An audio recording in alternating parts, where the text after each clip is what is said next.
ಆಕಾಶವಾಣಿ ಚೈತ್ರವನ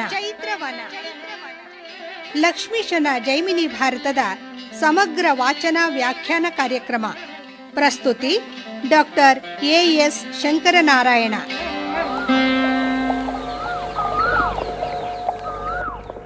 ಚೈತ್ರವನ ಕಾರ್ಯಕ್ರಮದ ಕೇಳುಗರಿಗೆಲ್ಲ ನಮಸ್ಕಾರಗಳು ಹಾಗೂ ಕಾರ್ಯಕ್ರಮಕ್ಕೆ ಆತ್ಮೀಯವಾದ ಸ್ವಾಗತ. ಪ್ರಿಯ ಕೇಳುಗರೆ, ಇಂದಿನ ಈ ಕಾರ್ಯಕ್ರಮದಲ್ಲಿ ಲಕ್ಷ್ಮೀಶನ ಜೈಮಿನಿ ಭಾರತದ 27ನೆಯ ಸಂಧಿಯ ಕೆಲ ಪದ್ಯಗಳ ವಾಚನ ಹಾಗೂ ವ್ಯಾಖ್ಯಾನವನ್ನು ಕೇಳಲಿದ್ದೀರಿ. ವಾಚನ ಮಾಡಲಿದ್ದಾರೆ ಡಾಕ್ಟರ್ ಮತ್ತೂರು ಎಸ್ ಸನತ್ಕುಮಾರ್. ವ್ಯಾಖ್ಯಾನ ಮಾಡಲಿದ್ದಾರೆ ಡಾಕ್ಟರ್ ಮಹಾಬಲೇಶ್ವರ. ಪಾರ್ಥ ಕೇಳು, ಆ ಯಮಧರ್ಮರಾಜ ವೀರವರ್ಮನಿಗೆ ಅಳಿಯನಾಗಿದ್ದಾನೆ. ಅವನ ಮಾವನಿಗೆ ಅನುಕೂಲವಾಗಬೇಕು ಅಂತ ನಮ್ಮ ಚತುರಂಗ ಸೈನ್ಯವನ್ನು ಕೊಲ್ತಾ ಇದ್ದಾನೆ ಅಂತ ಹೇಳಿದಾಗ ಅರ್ಜುನ ಮತ್ತೆ ಕೇಳ್ತಾ ಇದ್ದಾನೆ, ಕೃಷ್ಣ, ಇವನು ವೀರವರ್ಮನ ಅಳಿಯ ಹೇಗಾಗ್ತಾನೆ? ಇವನು ದೇವತೆ, ಮನುಷ್ಯರಿಗೆ ಅಳಿಯ ಆಗೋದು ಅಂತ ಹೇಳಿದ್ರೆ ಆಶ್ಚರ್ಯಕರವಾದದ್ದು. ಇವನ ವೃತ್ತಾಂತವನ್ನು ಹೇಳು ಅಂತ ಕೇಳಿದಾಗ ಕೃಷ್ಣ ಆ ವೃತ್ತಾಂತವನ್ನ ಹೇಳ್ತಾ ಇದ್ದಾನೆ. ನಿಜವಾಗಿ ಮನದೊಳನ್ಯವನುಳಿದು ತನ್ನನೇ ಭಜಿಪ ಶರಣಾಗತರನು ಆದರಿಸದಿದ್ದ ಬರೇ ಸುಜನರು ಎಲೆ ತರಣಿಸುತ್ತ 4 ಚರಣವನೂರಿ ನಡೆವ ಧರ್ಮದೊಳಡರ್ದು ಪ್ರಜೆಗಳಿಂದೆಸೆವ ಸಾರಸ್ವತಪುರಕ್ಕೆ ಮನುಜವೇಷಮಂ ತಾಳ್ದು ನೀಂಪೋಗಿ ವರಿಸು ಭೂಭುಜ ಕುವರಿಯನು ಎಂದೊಡೆ ಒಪ್ಪಿ ವೈವಸ್ವತಂ ಕಳುಹಿದಂ ಸುರಮುನಿಯನು. ತದೇಕ ಚಿತ್ತದಿಂದ ಒಂದೇ ಮನಸ್ಸಿನಿಂದ ತನ್ನನ್ನೇ ಭಜಿಸ್ತಾ ಇರುವಂತಹ ವ್ಯಕ್ತಿಗಳನ್ನ, ಶರಣಾಗತರಾದಂತಹವರನ್ನ ಸುಜನರು ಸಜ್ಜನರು ಮನ್ನಿಸಬೇಕು. ಇದು ಶ್ರೇಷ್ಠವಾದಂತಹ ನಡೆ. ಎಲೈ ವೈವಸ್ವತನೇ, ತನ್ನ 4 ಕಾಲುಗಳಿಂದ ಧರ್ಮ ಚಲಿಸ್ತಾ ಇರುವಂತಹ ನಗರ ಅಂತ ಹೇಳಿದ್ರೆ ಸಾರಸ್ವತಪುರ. ನೀನು ಅಲ್ಲಿಗೆ ಮನುಷ್ಯ ವೇಷದಿಂದ ಹೋಗಿ ವೀರವರ್ಮನ ಮಗಳಾದಂತಹ ಮಾಲಿನಿಯನ್ನು ವರಿಸು ಅಂತ ನಾರದ ಮಹರ್ಷಿಗಳು ಯಮನಿಗೆ ಹೇಳಲು ಯಮ ಒಪ್ಪಿ ಅವನನ್ನು ಕಳುಹಿಸಿಕೊಡ್ತಾ ಇದ್ದಾನೆ. ಅಸ್ವಭಾವಕಮಲ್ಲ ನೈಜಮಿದು ತನಗೆನೇ ತಪಸ್ವಿಗಳ ಮೌನಿಮಣಿ ನಾರದಂ ಪೋಗಿ ವೈವಸ್ವತಂಗರುಪಿ ಮಾಲಿನಿಯ ಭಾವವನರುಪಿ ಅಲ್ಲಿ ಬೀಳ್ಕೊಂಡು ಖೇಚರದೊಳು ಸುಸ್ವರದ ವೀಣೆ ಬಿಡಿದು ಆನಂದದಿಂದೆ ಸಾರಸ್ವತಪುರಕ್ಕೆ ಬಂದು ಕಾಲನಾಡಿದುದಂ ಯಶಸ್ವಿಯಾಗಿಗ ವೀರವರ್ಮನಂ ಕಂಡು ಸತ್ಕೃತನಾಗಿ ವಿವರಿಸಿದನು.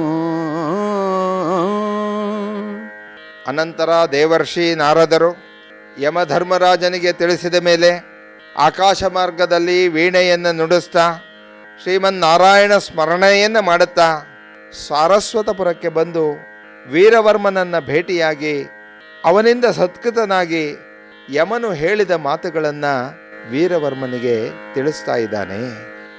ಧರ್ಮರಾಜನ ಪೊರೆಗೆ ಪೋಗಿರ್ದೆನ್ ಎಲೆ ವೀರವರ್ಮ ಕೇಳಿನ್ನೆಗಂ ನೀನಾರ್ಜಿಸಿದ ಪುಣ್ಯ ಕರ್ಮ ಫಲದಿಂದೆ ವೈಶಾಖ ಮಾಸದ ಶುಕ್ಲ ಪಕ್ಷದೊಳ್ಧರೆಗೆ ಬಂದು ನಿರ್ಮಲ ಚರಿತ್ರೆ ತವ ತನುಜೇ ಮಾಲಿನಿಯಂ ಜನರ್ಮೆಚ್ಚೆ ಮದುವೆ ಆದವನೆಂದನು ಅಂತಕಂ ಪೆರ್ಮೆಯಿಂದಾದರಿಸುವಂತೆ ಸಂಪಾದಿಸುವುದೆಂದು ಮುನಿಬದಿ ನುಡಿದನು.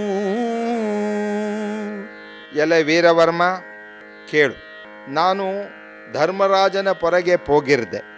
ಇಲ್ಲಿಯವರೆಗೂ ನೀನು ಗಳಿಸಿದಂತಹ ಪುಣ್ಯ ಫಲದಿಂದ ಆ ಯಮಧರ್ಮರಾಜ ಈ ವೈಶಾಖ ಮಾಸದ ಶುಕ್ಲ ಪಕ್ಷದಲ್ಲಿ ಭೂಮಿಗೆ ಬರ್ತಾನೆ. ಉತ್ತಮವಾದಂತಹ ನಡೆನುಡಿಗಳಿಂದ ಪವಿತ್ರಳಾಗಿರುವಂತಹ ನಿನ್ನ ಮಗಳ ಕೈಯನ್ನು ಹಿಡಿತಾನೆ. ನಿನ್ನ ಮಗಳನ್ನ ಮದುವೆಯಾಗ್ತಾನೆ ಅಂತ ಅವನು ಹೇಳಿದ್ದಾನೆ. ಆ ಯಮಧರ್ಮರಾಜ ಬಂದಾಗ ಆತನನ್ನು ನೀನು ಉತ್ತಮವಾದ ರೀತಿಯಲ್ಲಿ ಆಧರಿಸ್ಬಿಟ್ಟು ಅವನ ಒಲಮೆಯನ್ನು ಸಂಪಾದಿಸಬೇಕು ಅಂತ ನಾರದ ಮಹರ್ಷಿಗಳು ವೀರವರ್ಮನಿಗೆ ತಿಳಿಸ್ತಾ ಇದ್ದಾರೆ.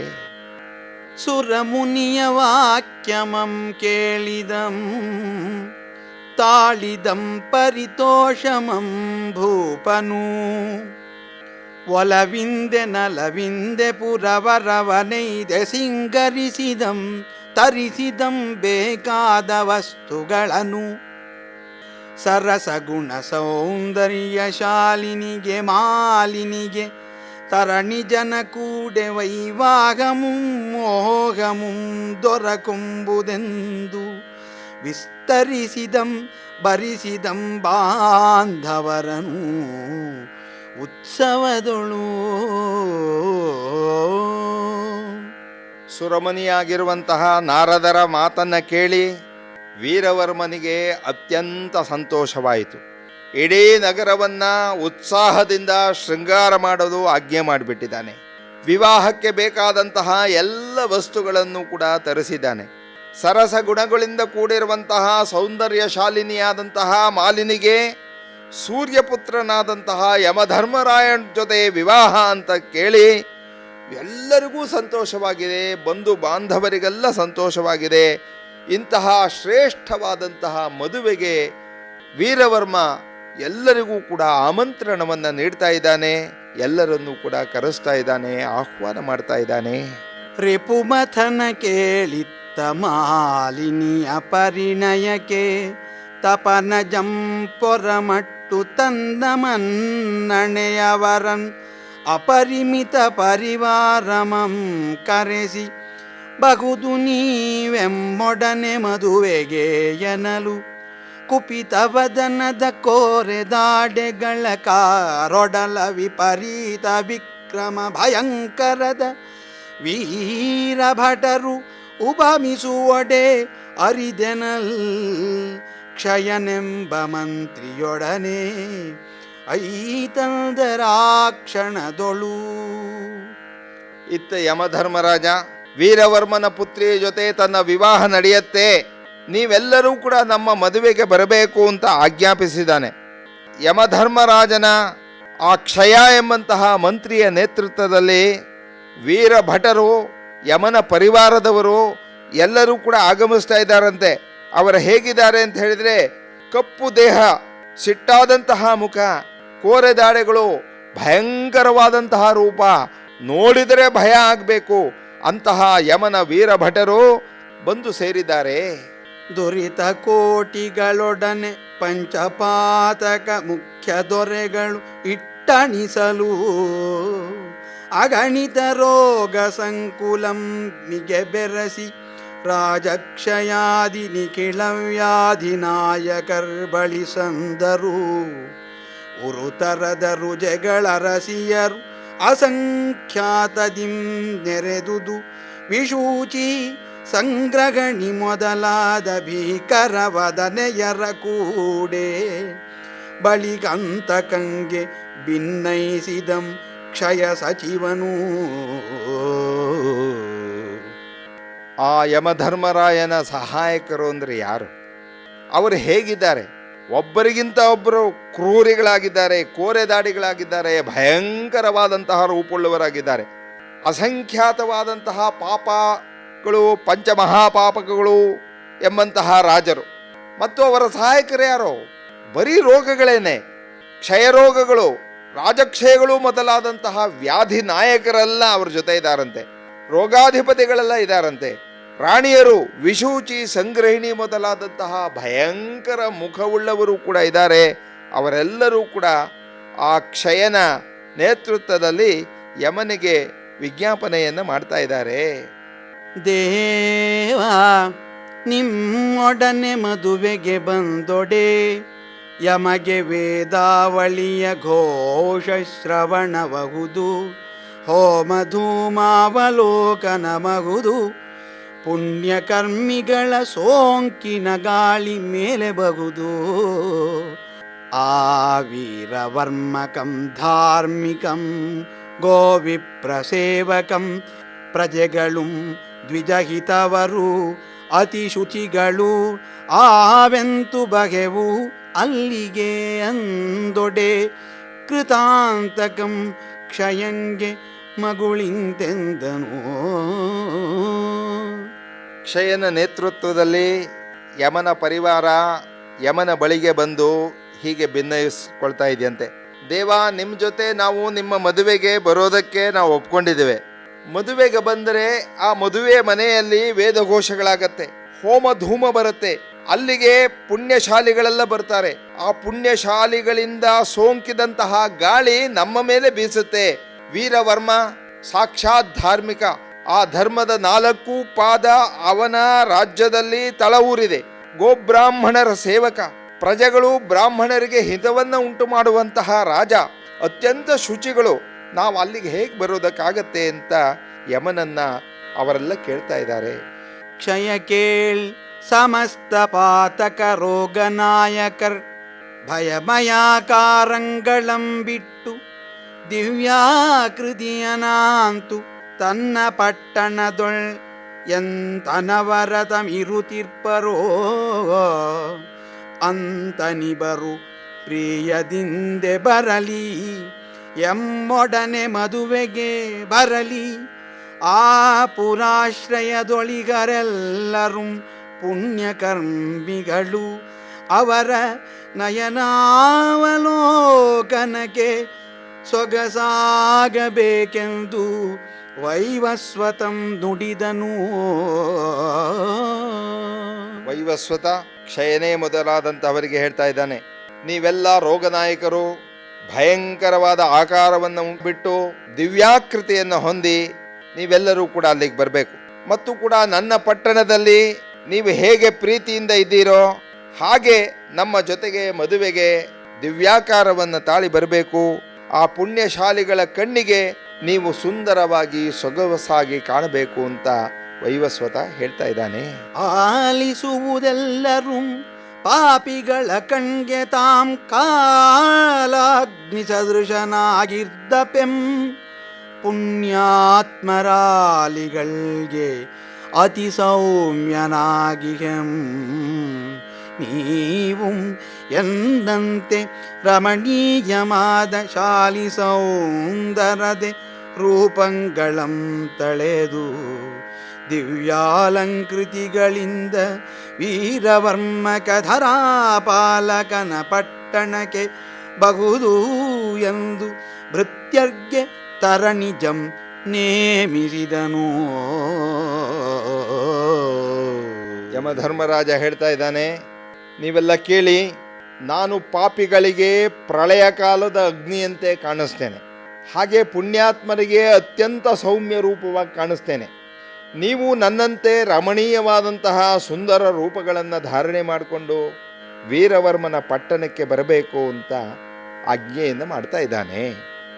ವಿಜಯ ಕೇಳ್ ಇಂತೆಂದು ಬಳಿಕ ದಿವ್ಯಾಕೃತಿಯ ನಿಜ ಭೃತ್ಯರೊಡನೆ ಶಮನಂ ವೀರವರ್ಮ ಭೂಭುಜನ ಪಟ್ಟಣಕ್ಕೆ ಬರಲು ಆ ನೃಪನಿದಿರ್ಗೊಂಡು ನಾರದಂ ಮೊದಲಾಗಿಗ ದ್ವಿಜರ ಮುಂದೆ ಅಗ್ನಿ ಸಾಕ್ಷಿಕದೊಳು ಆತಂಗೆ ಪಂಕಜವದನೆ ಮಾಲಿನಿಯನಿತ್ತು ವಿಧಿ ವಿಹಿತದಿಂ ತ್ರಿಜಗಕಿದು ಪೊಸತೂ ಎನೆ ವಿವಾಹ ಭವನದೊಳಂದು ಮದುವೆಯಂ ಮಾಡಿಸಿದನು.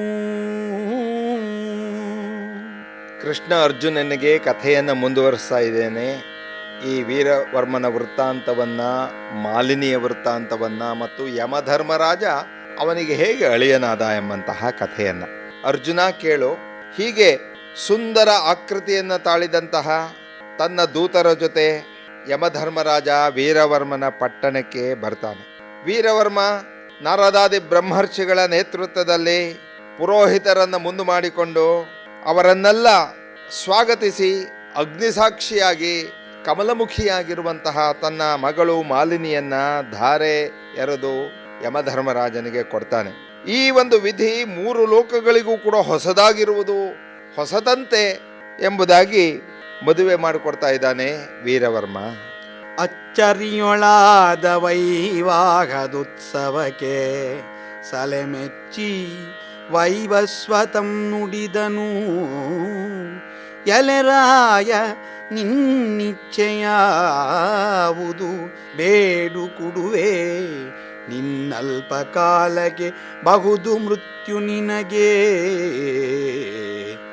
ಎಚ್ಚರಿಂದ ಅರಿದಿರ್ಪುದು ಎನೆ ವೀರವರ್ಮಕಂ ನಿಚ್ಚಟದೊಳಿ ಮಗಳ ನಿತ್ತು ಮಗುಳೀಸಿಕೊಂಬ. ಅಚ್ಚಿಗದವರ ಮದೇಕೆನೆ ಕನ್ಯಾಶುಲ್ಕಮತಿ ದೋಷಕರಮೆಂದನು. ಹೀಗೆ ಆಶ್ಚರ್ಯಕರವಾದಂತಹ ರೀತಿಯಲ್ಲಿ ಮಾಲಿನಿ ಮತ್ತು ವೈವಸ್ವತ ಇವರ ವಿವಾಹ ನಡೆಯುತ್ತೆ. ಈ ವಿವಾಹದಿಂದ ಯಮ ಅತ್ಯಂತ ಸಂತುಷ್ಟನಾಗಿದ್ದಾನೆ, ಮೆಚ್ಚಿದ್ದಾನೆ. ವೀರವರ್ಮನನ್ನು ಕುರಿತು ಕೇಳ್ತಾ ಇದ್ದಾನೆ, ನಿನಗೆ ಏನು ಬೇಕು ವರ ಕೇಳು, ಅದನ್ನು ಕೊಡ್ತೇನೆ. ಇನ್ನು ಸ್ವಲ್ಪ ಕಾಲದಲ್ಲಿ ನಿನಗೆ ಮರಣ ಬರುತ್ತೆ, ಎಚ್ಚರವಾಗಿರು ಎಂಬಂತಹ ಎಚ್ಚರಿಕೆಯನ್ನು ಕೂಡ ಕೊಡ್ತಾ ಇದ್ದಾನೆ. ಅದಕ್ಕೆ ವೀರವರ್ಮ ಹೇಳ್ತಾನೆ, ಸುಹೃದಯದ ಪ್ರೀತಿಯಿಂದ ಮಗಳನ್ನು ಕೊಟ್ಟು ವರವನ್ನು ತೆಗೆದುಕೊಂಡ್ರೆ ಅದು ಕನ್ಯಾಶುಲ್ಕ ಅಂತ ಅನ್ನಿಸ್ಕೊಳ್ಳುತ್ತೆ, ಅದು ಅತ್ಯಂತ ದೋಷಕರವಾಗಿರುವಂಥದ್ದು. ಆದ್ದರಿಂದ ನಾನು ಯಾವುದನ್ನು ಕೂಡ ತೆಗೆದುಕೊಳ್ಳೋದಿಲ್ಲ ಅಂತ ಅತ್ಯಂತ ವಿನಯದಿಂದ ಆ ವೈವಸ್ವತನ ಮಾತನ್ನು ನಿರಾಕರಿಸ್ತಾ ಇದ್ದಾನೆ. ಎಂದೊಡೆ ಅಂತಕನೆಂದನು ಎಲೆ ಮಹೀಪಾಲ, ನಿನಗಿಂದು ಪುರುಷಾರ್ಥಮಲ್ಲೀವರಂ. ಕರೆದು ಲೇಸಿಂದೆ ಕೊಟ್ಟಾತನಂ ಮಿಗೆ ಪರಸದಿರ್ದಪನೆ ತೆಗೆದುಕೊಂಡವನಿಳೆಯೊಳೋ. ಹಿಂದುಗಳೆಯದಿರು ಎನ್ನ ಮಾತಂ ಎನೆ ಭೂವರಂ. ಮುಂದೆ ತನಗಲ್ಪ ಕಾಲಕ್ಕೆ ಮೃತ್ಯು ಬಹುದು, ಅದನರಿದು ಒಂದು ಬಾಯಾಂತರವನೆಣಸಿ ನಸುನಗುತ ಶಮನಂಗೆ ಬಳಿಗಿಂತೆಂದನೋ. ಯಾವಾಗ ವೀರವರ್ಮನು ವೈವಸ್ವತನ ಒಂದು ವರವನ್ನು ಪಡೆದುಕೊಳ್ಳಲು ನಿರಾಕರಣೆ ಮಾಡ್ತಾನೆಯೋ ಆಗ ಯಮಧರ್ಮರಾಜ ಹೇಳ್ತಾ ಇದ್ದಾನೆ, ವೀರವರ್ಮ ಮಹಾರಾಜ, ನಾನು ಕೊಡುವಂತಹ ವರ ನಾನು ಪ್ರೀತಿಯಿಂದ ಕರೆದು ಕೊಡ್ತಾ ಇದ್ದೇನೆ. ತೆಗೆದುಕೊಂಡಂತಹವನು ಕೊಟ್ಟವನನ್ನು ಖಂಡಿತವಾಗಿಯೂ ಕೂಡ ಹರಸ್ತಾನೆ. ನಾನು ಕೊಟ್ಟದ್ದನ್ನು ತೆಗೆದುಕೊಳ್ಳಲು ನೀನು ಹಿಂಜರಿಬೇಡ, ನನ್ನ ಮಾತಿಗೆ ಒಪ್ಪಿಗೋ ಅಂತ ಯಮ ಹೇಳಿದಾಗ ವೀರವರ್ಮ ಆಲೋಚನೆ ಮಾಡಿಬಿಟ್ಟು ಒಂದು ಉಪಾಯವನ್ನು ಕಂಡು ಹಿಡಿದು ನಸುನಗುತ್ತಾ ಯಮನಿಗೆ ಹೀಗೆ ಹೇಳ್ತಾ ಇದ್ದಾನೆ, ಆದೊಡಿಲ್ಲಿಗೆ ಬರಲಿ ನಿನ್ನೀ ಕೃಪೆಯಿಂದೆ ಮಧುಸೂದನಂ. ತನಗನ್ಯಗಂ ಮರಣವಾಗದಿರಲಿ, ಆ ದೈತ್ಯ ಮಥನನಂ ಕಾಣ್ಬ ಪರ್ಯಂತರಂ. ನೀನು ಎಮ್ಮೀಪುರದೊಳು ಕಾದುಕೊಂಡಿಹುದು ಎನ್ನನು. ಈ ಉದೀವರವನೆನೆ ಸಾದರದೊಳಿತ್ತು ಅಂದು ಮೊದಲಾಗಿ ನಾನಾ ವಿನೋದದಿ ಮಾಲಿನಿಯೊಡನೆ ರಮಿಸುತ್ತಿರ್ಪನೀ ಶಮನಂ. ಈ ಪಟ್ಟಣದೊಳು ಇನತನುಜನು. ವೀರವರ್ಮ ವೈವಸ್ವತನನ್ನು ಕುರಿತು ಹೇಳ್ತಾ ಇದ್ದಾನೆ, ಹಾಗಾದರೆ ನಾನು ನಿನ್ನ ಮಾತನ್ನು ಒಪ್ಕೊಳ್ತೇನೆ. ನಿನ್ನ ದಯೆಯಿಂದ ನನಗೆ ಶ್ರೀಕೃಷ್ಣನ ದರ್ಶನ ಆಗುವವರೆಗೆ ಮರಣ ಬರಬಾರದು. ಅವನನ್ನು ನಾನು ನೋಡುವವರೆಗೆ ನೀನು ನನ್ನ ಪಟ್ಟಣದಲ್ಲಿ ವಾಸವಾಗಬೇಕು, ನೀನು ನನ್ನನ್ನು ಕಾಪಾಡಬೇಕು ಅಂತ ಹೇಳಿದಾಗ ವೀರವರ್ಮನ ಮಾತಿಗೆ ಯಮಧರ್ಮರಾಜ ಒಪ್ಪಿಕೊಂಡು ಅಂದಿನಿಂದ ತನ್ನ ಪತ್ನಿಯಾದಂತಹ ಮಾಲಿನಿಯ ಜೊತೆ ಸಂತೋಷದಿಂದ ಈ ನಗರದಲ್ಲಿ ವೈವಸ್ವತ ರಮಿಸ್ತಾ ಇದ್ದಾನೆ ಅಂತ ಕೃಷ್ಣ ಅರ್ಜುನನಿಗೆ ಕಥೆಯನ್ನು ಹೇಳ್ತಾ ಇದ್ದಾನೆ. ಇನ್ನರಿದೆಲೈ ಪಾರ್ಥ ರವಿತನಯನೀಪುರದೊಳಿಂದೆಗಂ ಬಂದಿರ್ದ ವೃತ್ತಾಂತಮಂ ಅರಿದೆಲೈ. ನೋಡು ತನ್ನ ಮಾವನ ಸಹಾಯಕ್ಕೆ ನಮ್ಮ ಸೇನೆಯಂ ಸಂಹರಿಸುತ್ತಿಗನಿತ್ತಲೂ ಇತ್ತಲು ಸನ್ನದ್ಧನಾಗಿ ತನ್ನಂ ಕಾಣ್ಬಲವಲವಿಕೆಯಿಂ ನಡೆತಗಂ. ಈ ವೀರವರ್ಮನ ನೀಕ್ಷಿಸು ದುರಕೆ ನಿನ್ನ ಕೋದಂಡಮಂ ನುಡಿಸು ಎನ್ನುತ್ತ ಹರಿ ಧನಂಜಯನ ರಥ ಕೈ ತಂದನು.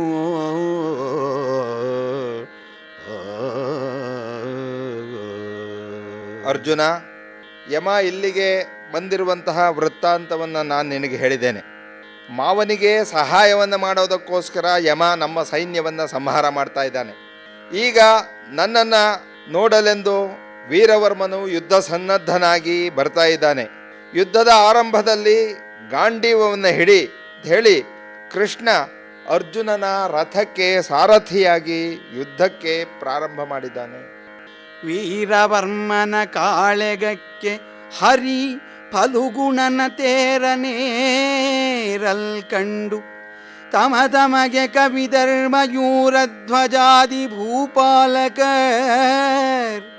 ತೊಲಗ ಹೇಳಂತಕಂ ತಾನಾದೊಡೆ ನಾರಕಿಗಳಂ ಬಾಧಿಸುವುದು ಅಲ್ಲದೆ ಅಸುರ ಸಂಹಾರಕನ ಸೇವೆಯಂ ಮಾಡುತ್ತಿಗ ನಮ್ಮ ಪರಿವಾರಮಂ ಕೊಲ್ವೊಡೆ ಅಧಿಕಾರ ಮೆತ್ತಣದು ಎನ್ನುತ್ತೆ ಮುಂಕೊಂಡು ಕವಿದೆಚ್ಚರು.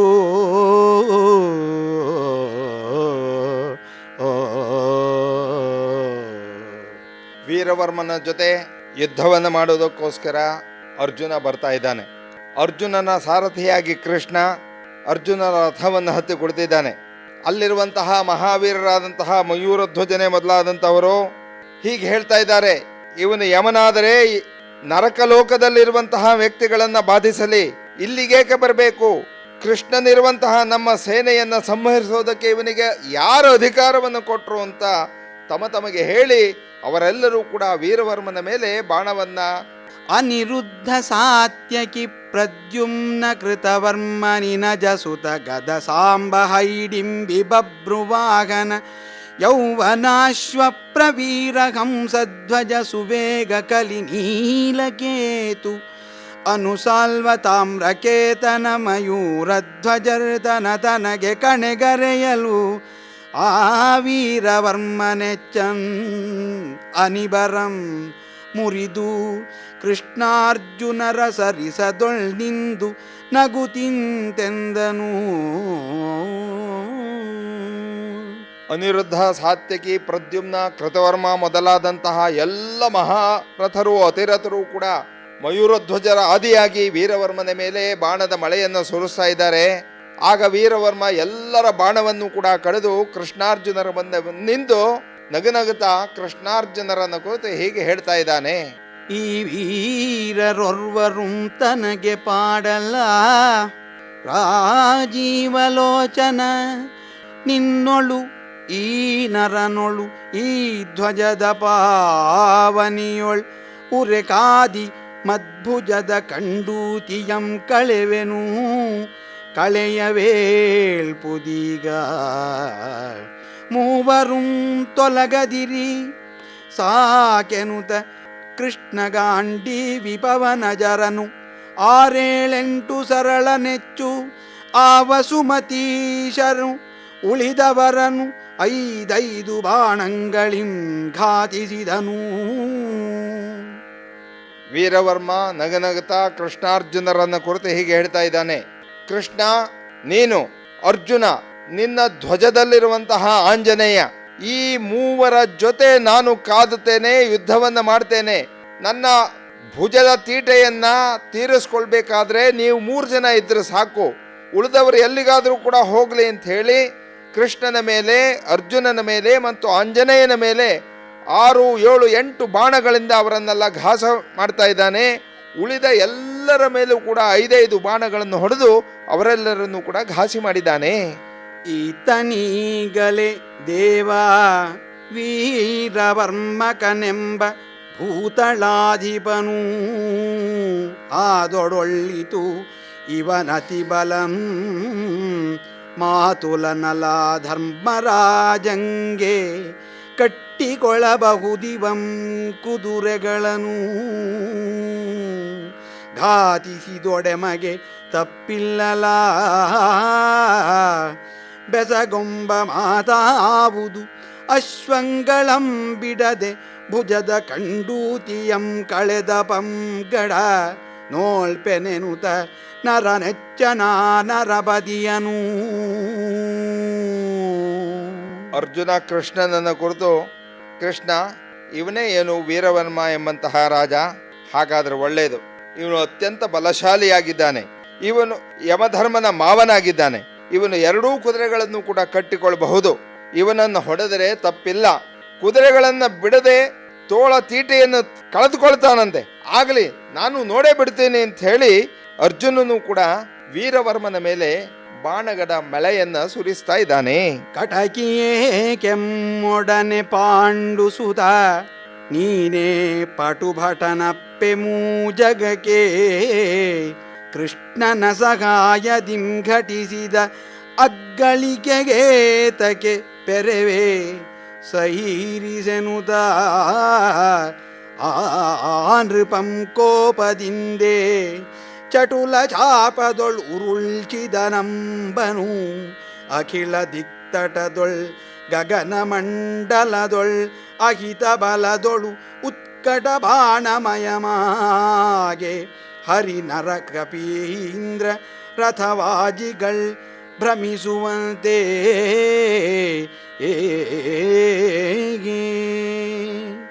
ವೀರವರ್ಮ ಹೇಳ್ತಾ ಇದ್ದಾನೆ, ಅರ್ಜುನ ಯಾಕೆ ಈ ಚುಚ್ಚು ಮಾತಾಡ್ತೀಯ? 3 ಲೋಕದ ಗಂಡು ಅಂತ ನಿನ್ನನ್ನು ಹೇಳ್ತಾ ಇರೆ. ಆದರೆ ನೀನು ಹಿಂದಿನ ಯುದ್ಧಗಳನ್ನು ಗೆದ್ದಿರುವಂತಹದ್ದು ಕೃಷ್ಣನ ಸಹಾಯದಿಂದ ಅನ್ನುವಂತಹದ್ದನ್ನು ಮರಬೇಡ, ನೀನು ಗರ್ವ ಪಡಬೇಡ ಅಂಥೇಳಿ ವೀರವರ್ಮ ತನ್ನ ಬಿಲ್ಲಿನಿಂದ ವೇಗವಾಗಿ ಬಾಣಗಳನ್ನು ಬಿಡ್ತಾ 8 ದಿಕ್ಕುಗಳಿಗೂ ಕೂಡ ಬಾಣವನ್ನು ಬಿಡ್ತಾ ಇದ್ದಾನಂತೆ. ಇಡೀ ಆಕಾಶವೆಲ್ಲ ಬಾಣಮಯವಾಯಿತು. ಆತನ ಬಾಣದ ಕೈ ಚಳಕವನ್ನು ಕಂಡು ಕೃಷ್ಣ, ಅರ್ಜುನ, ಹನುಮಂತರಾದಿಯಾಗಿ ಎಲ್ಲರಿಗೂ ಕೂಡ ತಲೆ ತಿರುಗುವಂತಾಯ್ತಂತೆ. ಆಶ್ಚರ್ಯಚಕಿತರಾಗ್ತಾ ಇದ್ದಾರೆ.